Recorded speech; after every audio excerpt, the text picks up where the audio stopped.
So thanks everyone for joining us this morning. Those of you who are regulars to this session will remember that the way we run these kind of workshops, they're designed to be workshops rather than just webinars. So we'll do it in 3 sections. So I'll start just by sharing some kind of key principles and insights. And we're looking this morning at how we develop a growth mindset, not just for us, but as importantly, and sometimes more importantly, for our teams that we work with. And we'll talk about some principles around growth mindset and how we can start to help shape different conversations with our teams that get them focused on the right outcomes, perhaps being more positive, looking at opportunity and possibility, rather than often with people, it's the default is to look at obstacles and barriers. So how do we start to shift and change that? And then the second part of the session will be a breakout discussion. So I'll give you a chance just to talk as a group about what this might mean for you in your business, and just kind of share some ideas and best practice. Then we'll reconvene together as a wider group, and we'll just take some feedback on what you discussed and what that means for your business. And then we will wrap up and close, and we'll finish somewhere between 10 to and 5 to 10, so that you've got your 5 to 10 minutes between this meeting and the next meeting, because most of us have back-to-back diaries on a Friday. So as I say, thanks for joining us this morning. Let's get started then. So these sessions are all about creating some kind of thinking time. We don't get a lot of thinking time in our working week.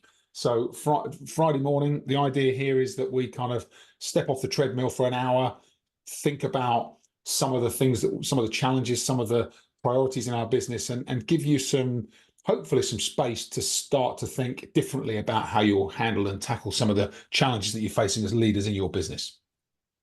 And this morning I talked about developing a growth mindset. I always think of mindset as the fundamental. So it's like the foundation for really any level of performance in our businesses and for ourselves and our teams. So how we think about things very often determines what we will do and what we're capable of doing in the future. So actually mindset's so critical, because it can be the difference between people taking action and doing the right things and not. So it really is that kind of base layer of performance for me. So we'll look at how that works. We'll understand some of the challenges with mindset, and then we'll say how do we start to develop a growth mindset. And then there's some really simple coaching principles for our teams and ourselves that we'll look at as well, and then we'll open up into a breakout discussion. So I'll start with this story. I don't know if anybody's heard this story from me before. But if you have, it's a good reminder. If you haven't, hopefully it's useful for you. But this is there's an old Indian kind of folk tale that talks about an Indian chief talking to the younger members of his family, grandchildren, and he was talking about this philosophy that there are 2 wolves that live inside each of us. One wolf is good, and one wolf is bad. The good is kind of charity, kindness, self-compassion, personal growth, and all of the things that we want to foster in ourselves. And then the other wolf, the bad wolf, is ego, is hatred, anger, sometimes depression, sometimes those dark thoughts and negativity, and really focusing on the things that we don't want to focus on. And these 2 wolves are continually conflicting and living in all of us. And as he's telling this to his young grandchildren, one of the grandchildren says, "Yeah, that's really interesting, grandfather, but tell me, which wolf wins?" And the Indian kind of master says, "Well, it really is down to the one that you feed." So actually thinking about, what are we focusing our time on? What are our teams focusing their time on, really does determine what happens as a result. So the more they foster and feed negativity, the more it prevails. The same with positivity. So that's really what today's session is all about, helping us to become more aware. And I'd love to give you a chance to just drop into the chat. We've got a few comments in there already. Thank you, Fiona, for your comments already. So here's the chat. I'd love to hear in the chat, perhaps perhaps some of the behaviors, attitudes that you deal with either in your teams or with customers that you might find are most challenging. Just something that you can focus on then for this session. So what are some of the behaviors, attitudes do you see that are most challenging?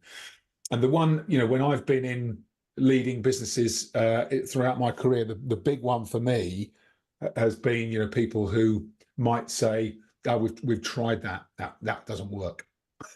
And you're trying to introduce a new initiative, and already people are starting to build barriers before you've even kind of started on a new project or a new way of moving things forward.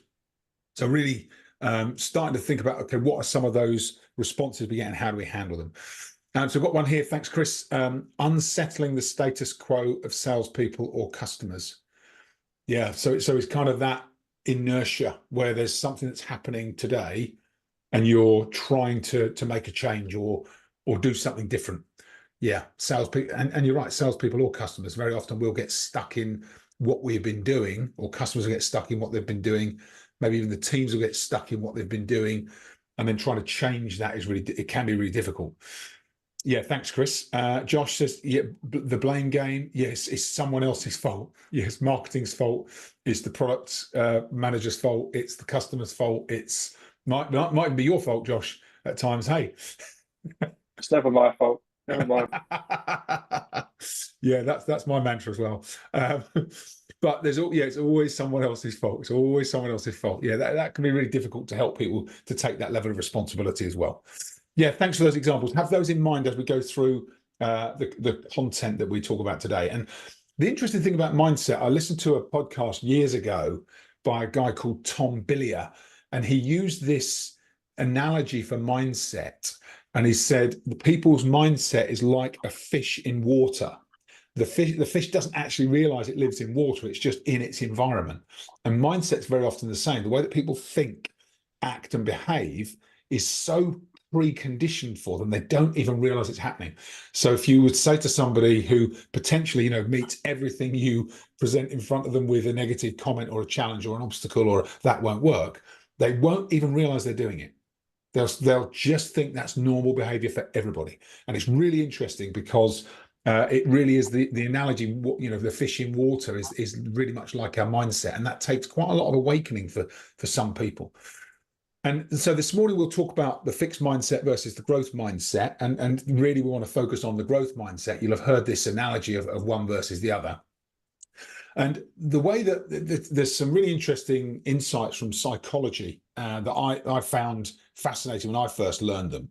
And there's a particular study done by the American Psychological Association where they put a number of people through these simple experiments to capture their thoughts and where the mind goes on default. And what they found was that in any given situation, 50% of the time, people's thoughts on default tend to go to negative scenarios. So if you present something, half of the time, people automatically default to that won't work, or there's a negative consequence, or it's going to be a problem. And that's really fascinating. So that's not intentional from people. It's just what happens. And then 20% of the time, the mind goes to neutral thought. So it's not positive or negative. It's neutral. There'll be no impact or minimal impact. And then just 30% of the time, then the mind automatically goes to positive thoughts. And when I first learned this, it kind of joined up a lot of dots for me around what I was seeing in terms of behaviors from my teams, because this default to negative is something that most people don't even realize happens for them. And actually, as leaders, our job is to start to try and make them more aware and start to move their mindset towards being more positive. And for most of us, if you're in a leadership position, you've probably already done the work on this. But not for your teams, this can be new information and a new way for them to start to think about their own outlook, perspective, and impact on other people. And of course, the mind. We talk about, I talked about it being a fundamental around high performance. People's mindset, your mindset, my mindset, our team's mindset, it affects everything. It affects their entire experience of the world, a fundamental level. And if they have a negative mindset, then they'll have a negative experience. And generally speaking, they'll project negativity. And if they have a positive mindset or growth mindset, they'll have a positive experience and they'll project positivity. But what people don't realize is that this is changeable. We can influence it ourselves, and so can other people if they choose to do it, and just kind of move away from being on default. So don't just go to automatic responses to things. And you know, I love this quote: a healthy attitude is contagious, but you don't have to wait until you catch it from someone else. You can be a carrier, right? Be a carrier of a positive, healthy attitude. And that's really what we're trying to think about today. So how do we start to seed this in? So there are a number of things you can do to cultivate a growth mindset. I've got some ideas this morning for you. So this is about kind of our personal mindset. So the first thing is to become aware. Once we know that people and sometimes we can automatically default to negative or neutral thoughts, actually to start to be aware, become more aware of when you default to positive or negative thoughts. And once you become more aware of that default, then awareness is the first step to change. You can start to make changes if you're aware of those thoughts. So awareness is the first step. And then once you're aware, the second thing to recognize is that you have this opportunity to start to change it. So once you recognize where your mind goes to on default, you can start to influence and change the way that you think. You don't have to go to default. So you start to direct your focus and your thinking towards what you want. And you'll notice in brackets it says not what you don't want. And that's because the way the mind works is that it can only focus on a desired outcome or a destination.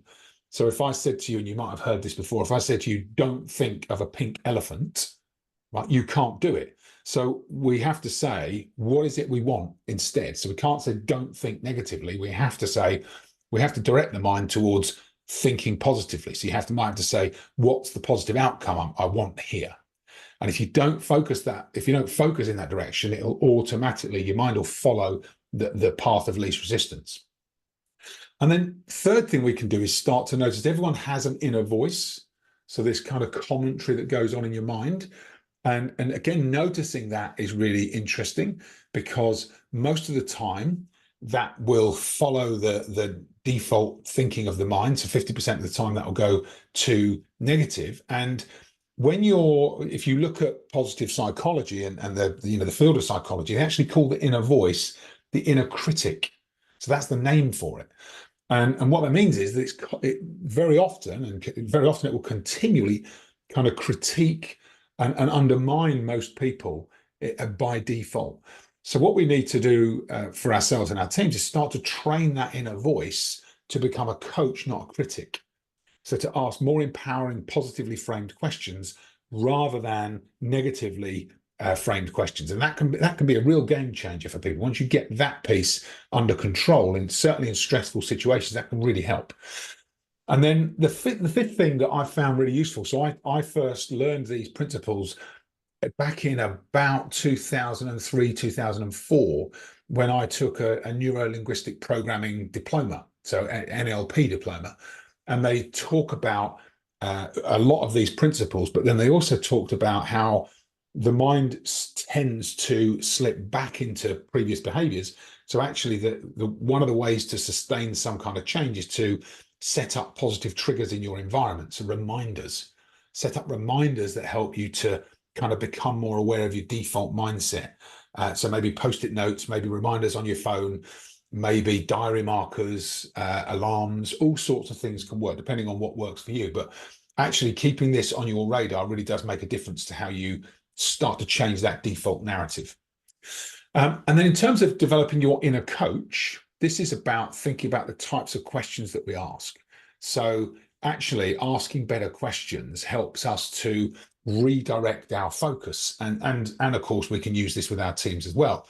So in situations where maybe there is a challenge or a new change coming, or something where people are resistant, rather than focusing on the change or the problem, saying, actually, how could this help us? Or how is this here to help? Maybe saying, what do we need to learn from this new situation or this change that we're implementing? How can we use it as an opportunity, maybe to grow more, or to connect with customers more, or to improve our service as a business? How do we grow from here? How do we use this as a growth opportunity? And just framing the question in a slightly different way can really help our teams and ourselves just to focus on where we want to go to in a lot of these situations. And then and perhaps if we have issues as we go along, perhaps this final question, what will we change next time? What will I change? What will you change? What will we change as a team next time we go through this? And these questions can really be useful, because sometimes we'll do this by default. We'll automatically do this as leaders because we're trying to move people in one direction. Other times, and I've noticed this myself, we can get stuck in the negativity with our teams. So actually being able to think about the right positively framed questions can be really useful for us, because then it changes the focus and direction for us and for our teams. And then I'll just quickly, that's kind of managing yourself. You've got similar principles for managing your team as well. So you can start to become aware of your team's comments when they make positive comments or negative comments, or when they're resisting. We can start to reinforce those positive comments and positively challenge the negative comments, right? So simple things we can do as leaders. Discuss with the team what it means to have a positive attitude, positive behaviors. You can start to talk about that at team meetings and in one-to-ones. And always really trying to focus people on the direction of travel. Where do we want to go? Because that kind of helps them to focus and build momentum in the right direction. And maybe create some visual reminders to keep your team positive and growing. I go to a lot of clients and they'll have, maybe motivational quotes or stories or positive imagery around the business, and that does make a difference. Actually giving people that positive reinforcement can be really useful. And then, of course, simple thing that as leaders, very often without realizing it, we can be focusing on negative things. I'm running a leadership group at the moment, and one of our leaders who came onto the program at the first session said, "There's a reputation in my office that I have that I only come out for mistakes and cakes." And we had to laugh, but because the cakes are an obvious one, but he said it's like he has this, he can't help himself at times. It's like if he sees a mistake, he zeroes in on it. And actually what that means is his team have started to associate all the mistakes with their relationship with him. And actually what he wants to do is to be praising them and recognizing the good work and building momentum in that direction. So, actually starting to have this attitude around, right, I'm going to seek out great work from my team and really praise the positive things they're doing on a regular basis. We get more of what we focus on, and so do our team. So that's a really useful kind of reflection for ourselves.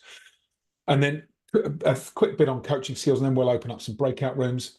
So kind of we talked about self-coaching and the questions we can ask ourselves, lots of questions we can ask our teams. How else could you look at this situation? What could you learn from this? What's in this for all of us to learn? How could this be an opportunity? How could you grow from this experience? What could you change next time? So just starting to think about the narrative, and I'll send these slides to you after today's session so that you've got them. But really starting to practice this move from, critiquing, because that tends to leave people feeling a little bit vulnerable, to really coaching and building people's self-esteem and their mindset. And that really does unlock the next level of performance. Okay, so let's open up some breakout rooms, give you a chance to talk about what you've heard so far. Hi, everybody. Welcome back. I hope you enjoyed your discussions and an opportunity to meet somebody new. Okay, let's take a little bit of feedback. We'll just go room by room and just take a couple of headlines, if that's all right. I'll start at the top. So I've got Andrew, Andy, Carl, and Kathy were in one room. Would one of you be happy to just share some headlines from your discussion? Yeah, hi, Justin. So Hi, Kathy. we just shared obviously our roles, what we did about teams.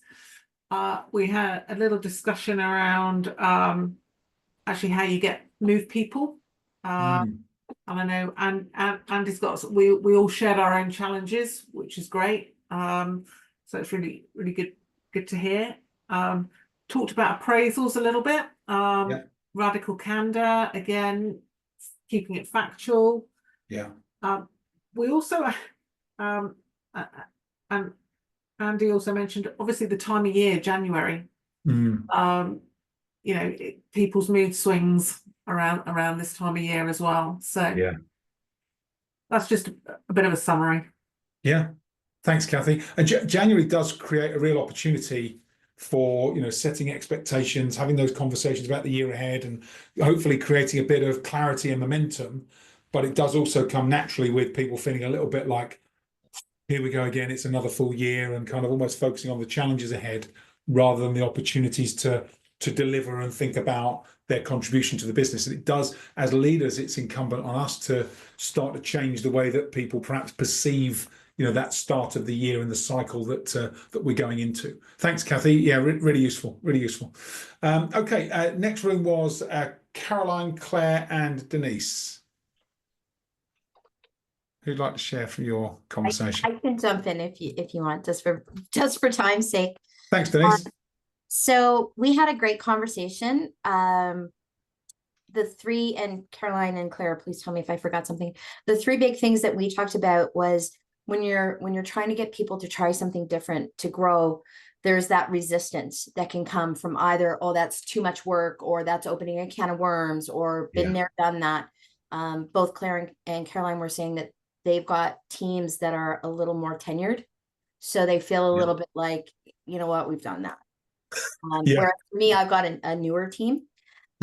We were talking about how past experiences can influence not just the team, but us. So I was sharing that for me, I had a team that had been very, very negative. And we got the poison out, but we had a lot of turnover. And so what I find sometimes is I react to the new team the way I would to the old team. And so we talked a lot about that reprogramming and, okay, what can I do next? And why am I having that reaction? And then the last thing, Caroline was talking about a video that I'm sure a lot of people have seen, where somebody's trying to get other people to dance and they get one person up. But doesn't really have that tipping point until the second person comes up.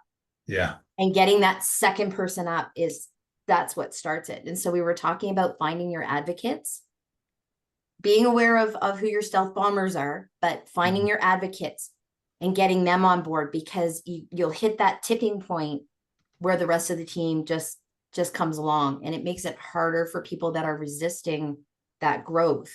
If you want to go, it makes it harder for them to influence the group. Caroline, Claire, did I miss anything? No. No, that was good. no. Thank you. Good job, Denise. Good job, Denise. Thank you. Yeah, excellent. I love that. I know the video you mean. It's the one where at the festival, and the guy's dancing like properly dancing, like he's in the room on his own, and he's actually at a festival with thousands of people, and then all of a sudden people start to join him, and before you know it, it's a party. But it takes those first few to join the movement to really create and build the momentum. Brilliant. Yeah, great reminder. Thank you, Denise. And then room 2 was Andrea, Chris, Sakwat, and Steve, who'd like to share from your discussion.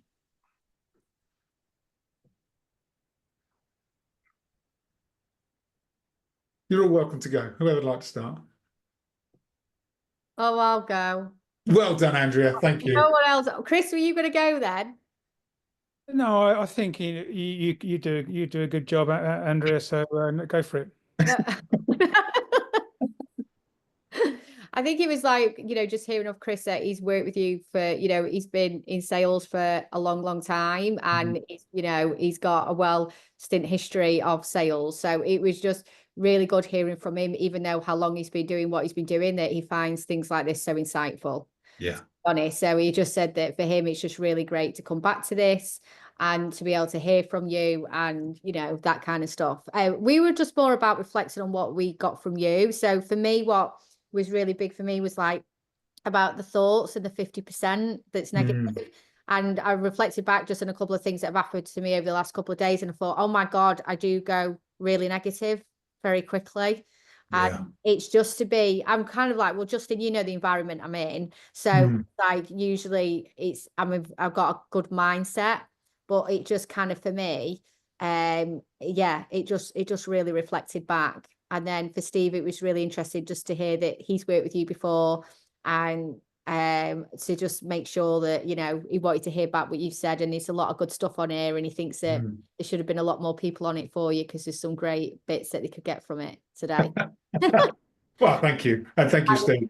And the other gentleman, and I'm so sorry, I don't want to say his name because I don't want to get it wrong, but he found that everything that you did very, very inspiring and empowering, and that he's going to take a lot of this into his life, and he's going to lead from your example, from everything you spoke about. Wow. Praise indeed. Thank you very much. Thank you, Andrea. Thank you for the summary of the group. That's great. And yeah, do you know, these sessions, I'm running the session, right? But I get as much from relearning the session, going back over the content, because very often we find ourselves doing, you know, without realizing, doing the same things, defaulting back to the same thoughts. And it really does take quite a lot of, you know, review, reconditioning for us to all start to think, actually, I need to become more self-aware and become more positive in every area of our lives, right? It's really interesting how this is such an important topic to revisit. So yeah, thank you for the comments. That's great. And final group was Dorcas, Fiona, Joe, and Matthias. Who would like to share from? I'm happy to lead if everyone's okay with that. Thanks, Fiona. So we introduced everybody. We introduced each other. I was questioning how you can create a positive mindset when you have a small pool of people to choose from. So yeah. I have a recruitment issue at the moment, and trying to find someone with a good mindset who's going to fit in with everyone, I'm really struggling with. But with some good feedback from everybody in the room, we looked at making sure we can relate to that person, because even if they maybe haven't got the skills, they're trainable. But if they are connected with what you're trying to achieve, then everything else will just flow in and adapt. You know, obviously everybody's in the team is different, so adapting to everyone as well. And then just being positive so that you attract that positivity as well, as everybody's been talking about. Yeah. So, and putting that from the advert onwards, as it were, is what we talked about. Yeah. Thanks, Fiona. And it's interesting. We didn't touch on it today, but you've kind of mentioned it there, and that is, you know, the reason this is so important in leadership is because the emotional state, or you know, the state in which we operate and engage with people in, if that's positive, we'll project positivity, and the leader always has the predominant influence over the team, right? So managing ourselves first is really important, but everybody picks up on that emotional state. So we will all know people that come into a meeting, or that come into the office, or that come into our environment, and you can tell from the minute they walk in, oh, they're not in a good mood today. They don't have to say anything. You see it in the body language, you notice it in the way that they're interacting. And so from a leadership perspective, we really have to manage ourselves, because what we should be aiming for in every interaction with our teams, with customers, with people that are key stakeholders, is that they feel more energized after every conversation with us than they did before. Because if they leave feeling less energized, then that becomes the predominant kind of legacy that we start to leave in our business, and it can be really disruptive if we don't get that right. So reminding ourselves on a regular basis that our part of the responsibility is to leave people feeling more energized after conversations with you than before. And one thing that I used to take quite seriously in my leadership role, and something I was intentional about in interactions with my team. Okay, brilliant. Thanks everyone for diving in. Thanks for being part of those discussions as well. Hopefully you found them really useful. Before we finish, I've got a couple of slides, and then I'd love to just take a quick picture of the group, if you don't mind, and I'll use that for socials. Before I do that, just two slides I want to share with you, if I may. Let me just share my screen. First is just something I recognized having had years in leadership positions and gone through lots of different programs and development areas. There are 5 things I think people need to be successful in leadership in the coming year. The first is the ability to have confidential conversations, to be able to share the things that are really personal to you within your role that you often can't share with your boss. The second is to have a community, a bit like today's session, a community where you start to build relationships over time with a group that you start to trust, and you think, I can bring, you know, the ideas and challenges that I have and face in my business. Third is to have people you can collaborate with, you can learn from, you can share and receive ideas. Fourth is to have people to challenge the way you think today, because we know that 90% of what we do is almost on autopilot without us realizing it. And then the fifth is to help us to make a commitment to change. So some form of accountability and commitment so that we actually start to make changes in the business that are going to be beneficial for ourselves and our team. So I share those with you because it's taken me a while to figure that out, but I finally kind of stumbled upon it over the last probably 4 or 5 years or so. And then the final slide, if anybody would like a one-to-one coaching conversation or a catch-up conversation, discovery session, I'd be very happy for you to do that. I've got a link here, which I will just put in the chat. This will take you straight to my calendar. If you would like 45 minutes, if there's something on your mind, or if there's something in your business you think I can help with, or you'd like to just kind of discover a bit more about what I do and how you might be able to work together more closely, then feel free to schedule some time with me in my calendar. That will take you straight through to my calendar. Might take you a couple of weeks to get in because I've got a lot going on at the moment, but feel free to click the link if you think that would be useful. Okay, final thing. I'm going to ask everybody, if you're okay, if those of you who aren't on camera, are you okay to come on camera and we will take a photo? I've got my Zoom screen up in front of me here. I'm going to take a quick shot. So if you don't mind coming on camera, if you could, and I'll give you a countdown so I won't surprise you. I'll give you a 3, 2, 1. So if you want to put your best smile on, your best game face, that lovely. Look at that, beautiful. 3, 2, 1. Brilliant. Ah, look at that. What a beautiful picture. Thank you. I will put this on social media. I'll tag you in it as well. And just huge thanks for joining the session today. These sessions only work when people show up. Otherwise, it's me talking to myself. So thank you all for joining. I hope you've gained some value from today, and I hope to see you at a future one. Wonderful. Thanks so much. All right. Pleasure. Thank you, everyone. Take care. Bye. Great to see you all. Thanks, everyone. Take care. See you. Bye. Bye. Bye.